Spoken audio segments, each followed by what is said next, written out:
이스라엘 민족의 두 번째 왕으로 하나님께서 선택한 사람이 다윗이었습니다. 사울 왕을 물리치고 이제는 다윗을 하나님께서 이스라엘 민족의 두 번째 왕으로 기름 부어 주셨는데요. 하나님께서 이렇게 다윗을 선택해 주셨으니까 가만히 있으면 저절로 왕이 되겠죠? 그렇지 않습니다. 하나님께서 선택하셨지만 왕이 되기까지는 다윗이 헤쳐나가야 할 일들이 많이 있었던 것이죠. 여러 가지 난관을 극복해야 되고 산을 넘어야 되고 여러 가지 과정을 거쳐서 왕까지 올라가야만 했었던 것입니다. 이렇게 왕이 되기까지는 쉬운 길이 아니고 굉장히 험난한 길이었는데 오늘 우리가 살펴볼 이야기는 그 가운데서 제일 처음 만나게 된 그런 난관, 다윗이 드러나게 된 이 이야기를 함께 살펴보면서 은혜를 나누고자 합니다. 다윗이 전면에 나서게 된 계기가 있다고 한다면 이스라엘 민족이 위기에 빠졌을 때입니다. 난세에 영웅이 난다고 하는 그런 말이 있듯이 이스라엘 민족이 위기 가운데 빠졌을 때 다윗이 등장하게 되는 것이죠.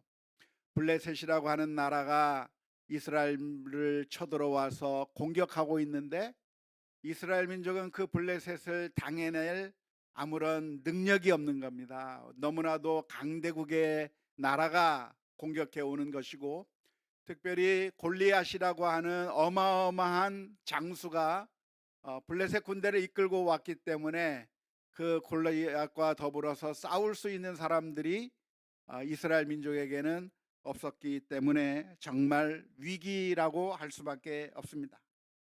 바로 이때 다윗이 나서게 되었습니다. 다윗은 이 순간에 하나님께서 자신으로 하여금 나서서 저 골리앗을 무찌르게 하기를 원하셨다고 하는 사실을 깨닫게 된 것이죠. 평범하게 양을 치고 있던 목자였지만 하나님께서 다윗의 마음 가운데 열정을 불어넣어 주시고 사명감을 불어넣어 주셔서 내가 이 순간에 가만히 있으면 안 되겠구나, 저 골리앗과 싸워서 이겨야 되겠구나라고 하는 그런 마음을 다윗에게 심어 주셔서 그래서 다윗이 나서게 되었다고 할 수가 있겠습니다. 어쩌면 이 상황을 가만히 비유하자고 한다면 선한 사마리아인의 비유에 비유할 수도 있을 것 같습니다. 강도 만난 한 사람이 쓰러져 있을 때 그 옆을 지나가던 제사장과 레위인은 그것을 보면서도 아무것도 도와줄 수가 없었습니다. 그냥 지나쳐만 것이죠.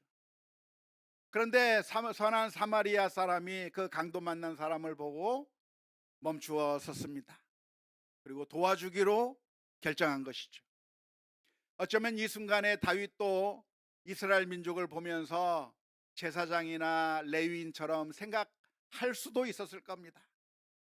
내가 괜히 나섰다가 내가 개죽음을 당하면 안 되겠구나 생각하는 것이죠.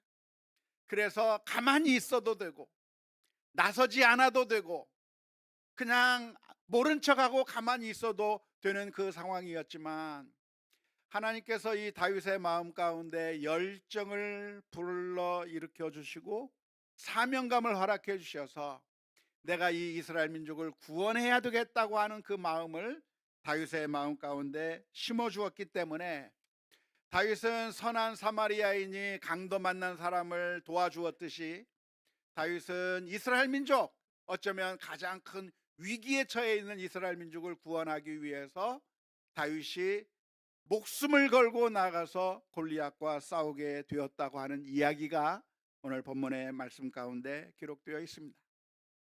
그런데 이렇게 다윗이 골리앗과 싸우러 나갈 때 모든 사람들이 박수를 쳐주고 그리고 격려하면서 싸울 수 있도록 도와준 것이 아니었습니다.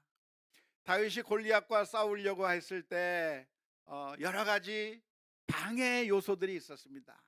장애물들이 있었던 것이죠. 제일 먼저 제일 큰 장애물로 다가왔던 것이 무엇일까요? 그것은 바로 자신의 친형 엘리압입니다. 전쟁터에 와서 정말 어려운 상황에 처해 있다고 하는 사실을 알게 되었을 때 다윗이 그 자초지종을 묻고 정말 안타까운 마음으로 바라보고 있는 그 상황 가운데서 자신의 친형 엘리압이 다윗을 향해서 책망하기 시작했습니다. 꾸짖기 시작했습니다. 사무엘상 17장 28절 말씀에 보니까 이렇게 기록하고 있습니다. 형 엘리압이 다윗이 사람들에게 하는 말을 들은지라 그가 다윗에게 노를 바라여 이르되 내가 어찌하여 이리로 내려왔느냐 들에 있는 양들을 누구에게 맡겼느냐 나는 내 교만과 내 마음의 완악함을 아노니 내가 전쟁을 구경하러 왔도다. 이 이야기를 들었을 때 다윗의 마음이 얼마나 아팠을까요? 다른 사람도 아니고 바로 자신의 친형이 자신을 비난하면서 책망하는 소리를 듣게 되었을 때 다윗의 마음 가운데 아마 낙심되는 그런 마음도 있었을 것이고 내가 왜 나서서 이런 소리를 들어야 되는가, 내가 왜 무슨 영화를 보겠다고 이런 일을 해야 되겠는가 하면서 그 자리에서 주저앉을 수도 있었을 것입니다. 하지만 놀랍게도 다윗은 어떤 선택을 했는가? 낙심하지 않았습니다. 선을 행하다 보면 사람들이 박수 쳐주지 않고 격려해주지 않고 함께해주지 않는 경험을 많이 하게 되는 것이죠. 교회에서도 역시 사역을 할 때 선한 일을 하고자 할 때 수고하고자 할 때 박수 치는 소리보다는 무슨 소리가 더 많이 들립니까? 비아냥거리는 소리가 들리고 뭔가 지적하는 소리가 들리고 단점을 이야기하는 소리가 들리는 일들이 많이 있는데 그럴 때마다 우리들의 마음 가운데 포기하고 싶은 마음, 내가 왜 이런 일을 하면서 저런 소리를 듣는가, 내가 왜 사람들에게 이런 소리를 들으면서 이런 일을 하는가 하면서 포기하고 싶은 마음들이 언제나 많이 들기가 쉽습니다. 하지만 놀랍게도 다윗은 이 순간에 포기하지 않았습니다. 뿐만 아니라 다윗은 어떻게 했는가? 자신의 형하고 싸우지도 않았습니다. 자신을 향해서 책망하고 있는 이 엘리압과 싸우지 않았는데요, 싸우지 않은 이유가 무엇이겠습니까? 싸워야 할 대상이 형이 아니기 때문에. 형은 협력해야 될 대상이고 사랑해야 될 대상이고 보호해 주어야 될 대상이지 싸움의 대상이 아닌 것이죠. 우리의 대상이 어디에 있습니까? 저 골리앗이란 말이에요. 골리앗과 싸워야지 형과 싸우면 안 된단 말이에요.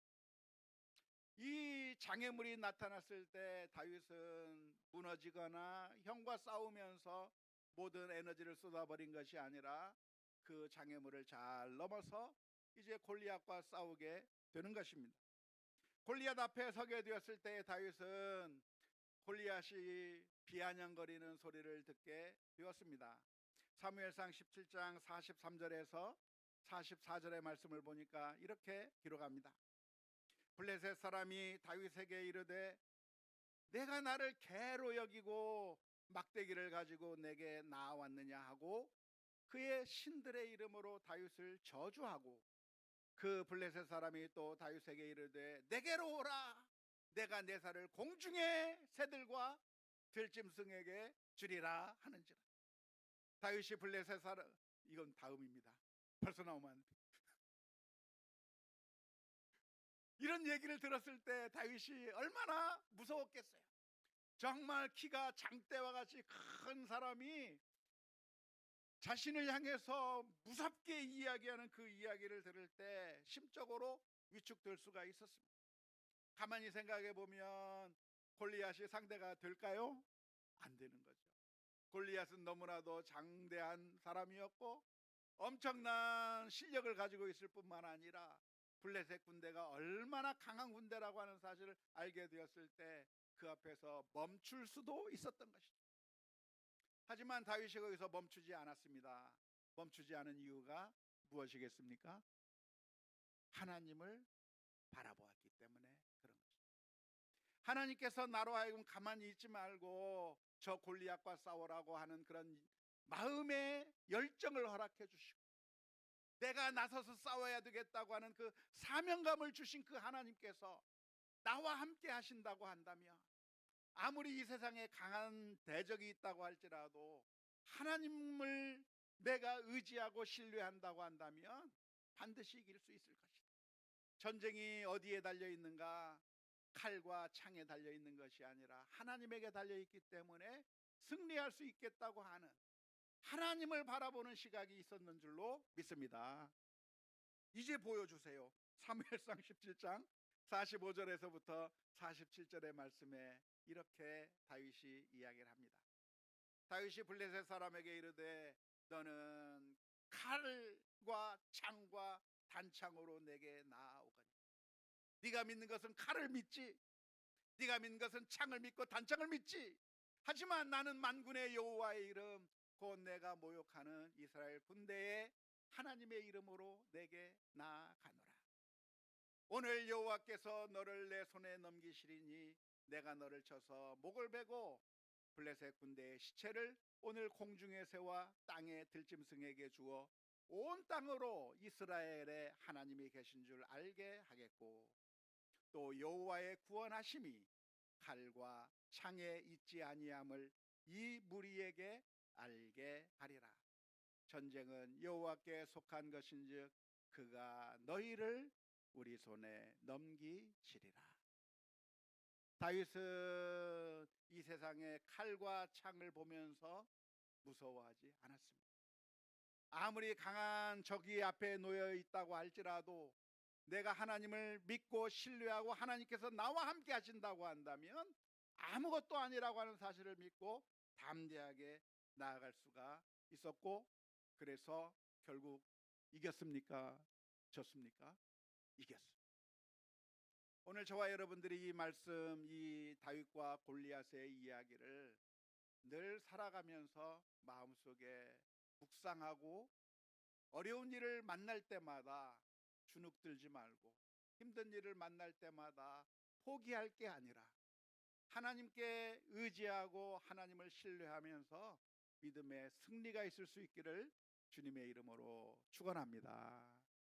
어쩌면 우리의 인생 가운데서도 골리앗과 같은 존재들이 늘 우리를 괴롭히고 우리를 늘 힘들게 만드는 경우가 많이 있습니다. 어떤 것이 우리들에게 골리앗이겠습니까? 내게 있어서 골리앗은 무엇의 골리앗과 같은 것이라고 할 수 있을까요? 어쩌면 우리 앞에 있는 여러 가지 문제들이 골리앗과 같다고 이야기할 수 있어요. 아니면 우리의 마음 가운데 있는 여러 가지 죄성이 골리앗과 같다고 이야기할 수 있어요.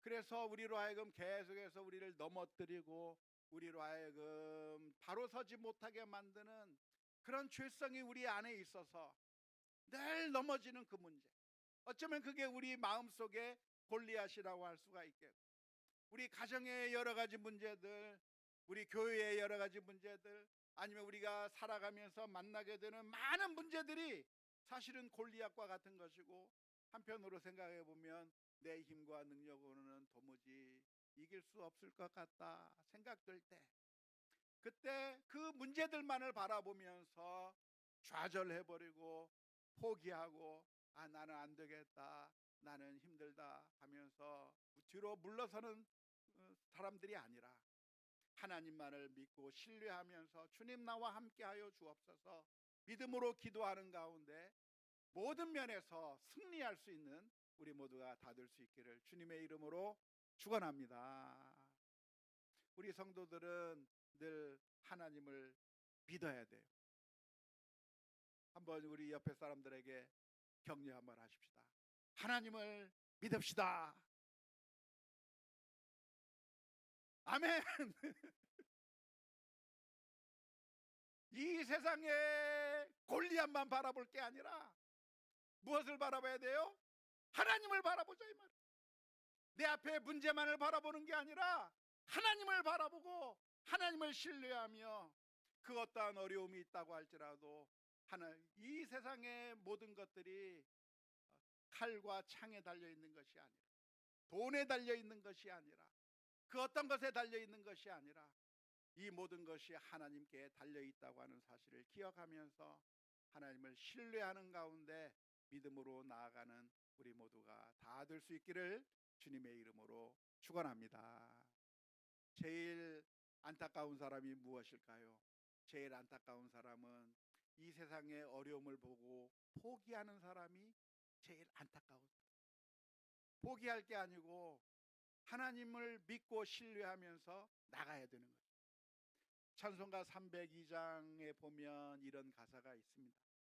왜 너 인생은 언제나 거기서 저 큰 바다 물결 보고 그 민머리는 작은 파도 보고 한 번 헤아려 한 번 바닷가에 서서 바다를 바라볼 때 그 물결들을 보면서 두려워하는 마음들이 우리에게 있어요. 그래서 그 바다를 향해서 나아가지 못하는 겁니다. 그냥 곁에 서서 바다를 보고 두려워하고 있는 거죠. 한 번도 그 바다를 향해서 나아가지 못하는 거예요.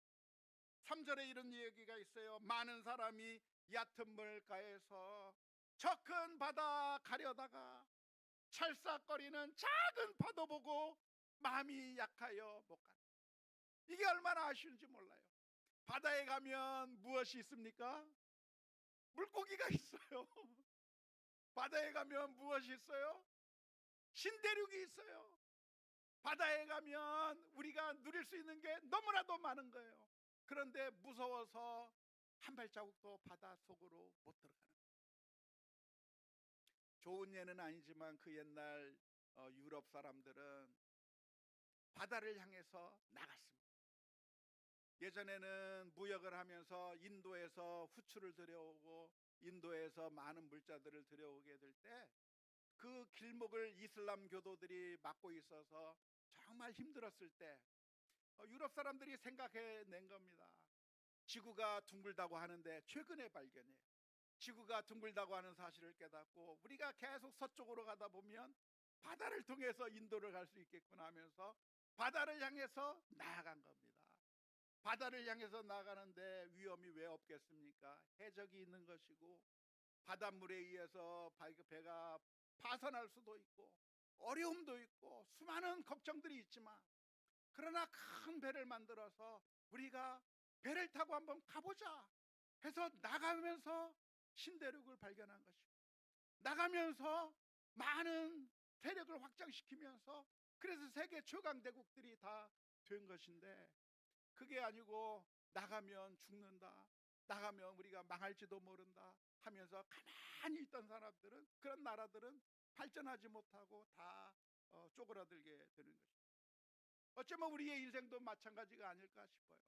우리의 인생 앞에 얼마나 많은 기회가 널려져 있는지 모릅니다. 그런데 안타깝게 수많은 사람들이 어떤 생각을 하는가? 그저 작은 파도 보고, 그저 작은 무서움을 보고, 내 앞에 골리앗이 서 있다고 하는 것을 보고 한 발짝도 나가지 못하면서, 그래서 거기서 벌벌 떨고 있는 게 만일 우리들의 모습이라고 한다면, 오늘 이 시간 우리가 함께 기도하면서 주님, 저희들에게 주님을 바라볼 수 있는 시각을 허락하여 주옵소서. 주님을 의지하고 신뢰하며 담대하게 인생의 길을 걸어갈 수 있게 해 주옵소서. 기도하며 나아가는 우리 모두가 다 될 수 있기를 주님의 이름으로 축원합니다. 물론 오해하지 마십시오. 그러니까 돈키호테처럼 무모한 짓을 해도 된다고 말씀드리는 것은 결코 아닙니다. 우리 인생들이 늘 양극단의 위험에 빠질 때가 있는데요, 한편으로는 무서워서 아무것도 못하는 나약한 모습의 극단으로 빠질 수가 있고, 또 한편으로는 무모하게 되지도 않는 일을 그냥 신앙의 이름으로 무모하게 도전하다가 망하는 경우도 있어요. 그냥 아무런 거나 그냥 내가 무조건 아무런 계산도 해보지 않고 무모하게 모든 일을 저질러도 된다고 말씀드리는 것이 아닙니다. 우리가 항상 늘 하나님의 뜻을 구해야 되는 것이죠. 하나님, 이것이 정말 하나님께서 원하시는 것입니까? 하나님께서 내게 허락하신 일입니까? 우리가 해야 할 일입니까? 그런데 만일 그 일이 선한 일이라고 한다면, 만일 그 일이 주님께서 원하시는 일이라고 한다면, 그것이 우리들 눈앞에 볼 때 많은 위험이 있어 보이고 어려운 일 것이 있다고 할지라도 거기서 주저하고 있을 것이 아니라 하나님을 신뢰하는 가운데 담대하게 믿음의 길을 나서는 우리 모두가 다 될 수 있기를 주님의 이름으로 축원합니다. 다윗이 골리앗을 향해 나아갈 때 놀라운 일이 벌어진 것이죠. 골리앗 쓰러뜨릴 수 없을 것만 같았어요. 워낙 장대하고 키도 크고 엄청난 사람이니까. 그래서 골리앗 앞에 나아가면 죽을 것만 같았어요. 그런데 놀라운 일이 벌어진 겁니다. 다윗이 조그마한 물맷돌 가지고 그 물맷돌을 던졌을 때 키가 크니까 이마도 컸을 거 아니에요? 맞아서 쓰러지고 결국 다윗이 승리하게 된 거예요. 오늘 이 이야기를 우리가 마음속에 깊이 묵상하면서 하나님께서 우리와 함께 하신다고 하는 사실을 기억하면서 우리 안에 있는 여러 가지 골리앗과 같은 문제들, 우리 가정의 여러 문제들, 그것들을 볼 때 좌절하고 쓰러져 있을 것이 아니라 주님을 의지하며 믿음으로 승리해 나가는 우리 모두가 다 되어야 될 줄로 믿습니다. 그런데 우리의 문제는 무엇일까요? 우리들의 문제, 그것은 그러고 싶어요. 그런데 그렇게 잘 하지 못하는 게 우리들의 문제. 아마 이 자리에 있는 많은 분들이 다 그렇게 생각할 거예요. 맞아, 나도 다윗처럼 이렇게 했으면 좋겠다. 나도 하나님을 신뢰했으면 좋겠다. 그렇게 마음속에 그런 마음을 가지고 계시죠? 그런데 정작 골리앗 앞에 서게 되면 무서워서 벌벌 떠는 게 우리들의 문제. 우리가 다윗과 같아지는 게 아니라 우리가 누구와 같은가? 이스라엘 백성과 같은 거예요. 그래서 조그마한 어려움이 있으면, 조그마한 문제가 있으면 다윗처럼 담대하게 나가는 것이 아니라 벌벌 떨 수밖에 없는 게 바로 우리들의 모습입니다. 그런데 사랑하는 성도 여러분, 우리들에게 기쁘고 놀라운 소식이 있습니다. 그것은 무엇입니까? 다윗의 후손인 예수님께서 우리 위에 오셔서 우리를 위하여 대신 승리해 주셨다고 하는 사실입니다. 어쩌면 우리는 죄성이라고 하는 그 골리앗 앞에서 늘 쓰러지고 늘 넘어져요.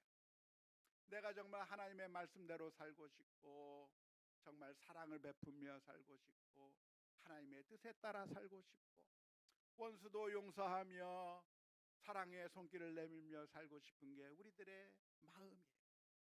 하지만 우리들을 가로막고 있는 이 죄성이라고 하는 것이 골리앗과 같아서 우리로 하여금 넘어지게 만들고 쓰러지게 만들고 또 힘들게 그렇게 쓰러질 수밖에 없는 게 우리들의 모습인데, 놀라운 것은 우리 주님께서 그 옛날 다윗처럼 우리를 위해서 오셨다고 하는 것입니다. 예수님께서 이 세상에 오셨을 때 수많은 사람들이 비웃었어요.